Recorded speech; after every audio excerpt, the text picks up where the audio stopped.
Hello, and welcome back to TwoSun Tuesday. This is the next one I got up. This is the TS20. Also, doesn't really have a name. Um, I might want to call it the lead sinker because wow, this thing is heavy. Unlike newer TwoSun models, this is not blackwashed titanium. It is solid slabs of steel that no skeletonization on the inside or anything. This thing is a brick. It weighs almost 190 grams. It's pretty darn impressive. Um, the blade stock is actually a little thinner than the previous one that I was just showing you. Not by a whole lot. It's about 3.55. Still a flipper. And this guy's a Tonto blade. Nice shimmery Tonto blade. It's also in D2, as you can see here. No maker is kind of designated on here, so with that, I kind of anticipated or assume that it's a TwoSun design, which means either the owners of the company did, or it was a design that they've licensed to make, like some of their very early designs that I don't think they did. They were just kind of built and distributed. But yeah, this guy also has this problematic clip that that the previous one did. I'm happy to say that this is only on early or low model number variants of TwoSun knives because almost all of the new ones either have bespoke milled titanium pocket clips, or they got something like this, which is much more rounded, faces inward instead of upward, and deep carry. It'd be nice if the screws were flat, but they're not. But you still got enough room, and these things work much better than these things do.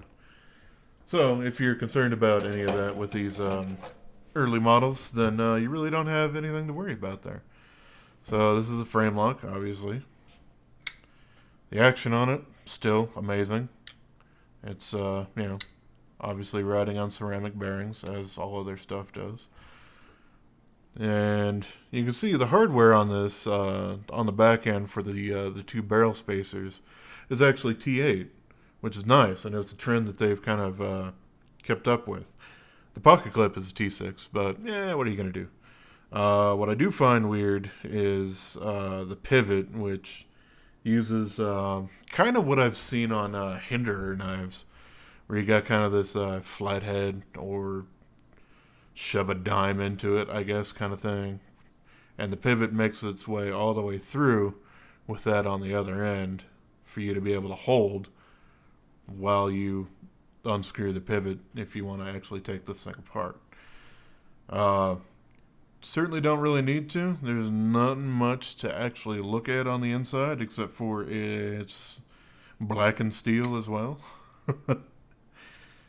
uh, you got the external frame lock notch, which heck, 95% of frame locks have. They don't do them internal.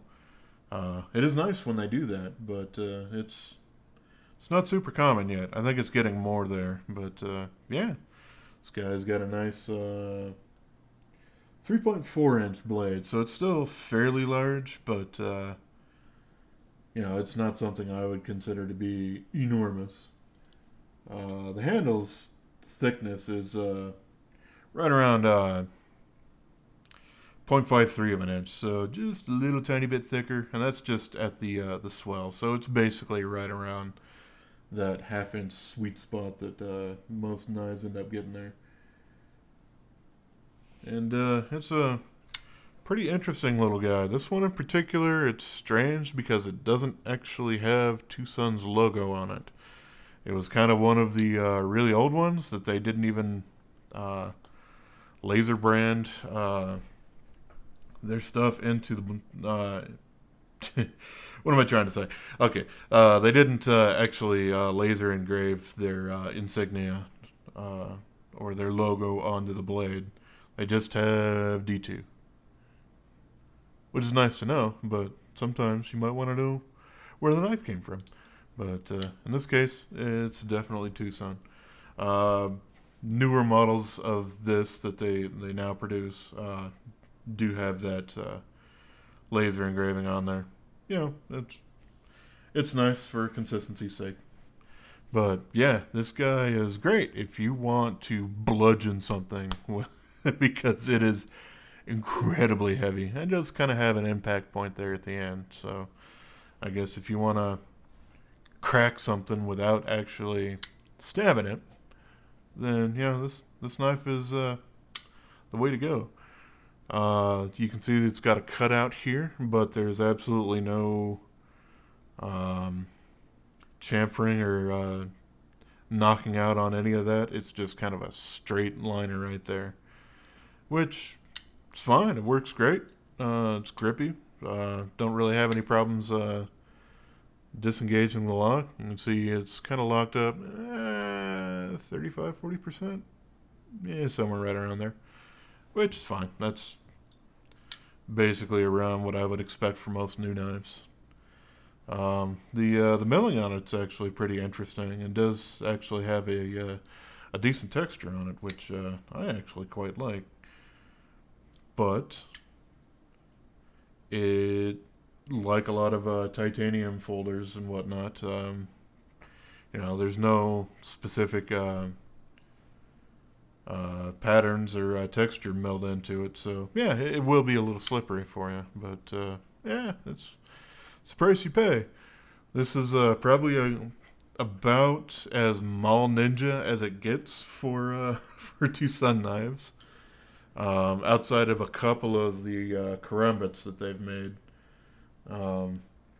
which I failed to get my hands on, but they have one that's very early, so kind of like this guy, not with the steel handles, but just very early design, and then a couple more that are made with M390 from well-known makers that drive the price up way too much for what I'm willing to pay for them. So I'll just let the people who are interested in them actually continue to purchase them. But yeah, this is the TS20. Weird little Tonto kind of guy. So hope you appreciate having another TwoSun Tuesday knife going on. And as always, I appreciate you watching, and have yourself a wonderful rest of your day, yo.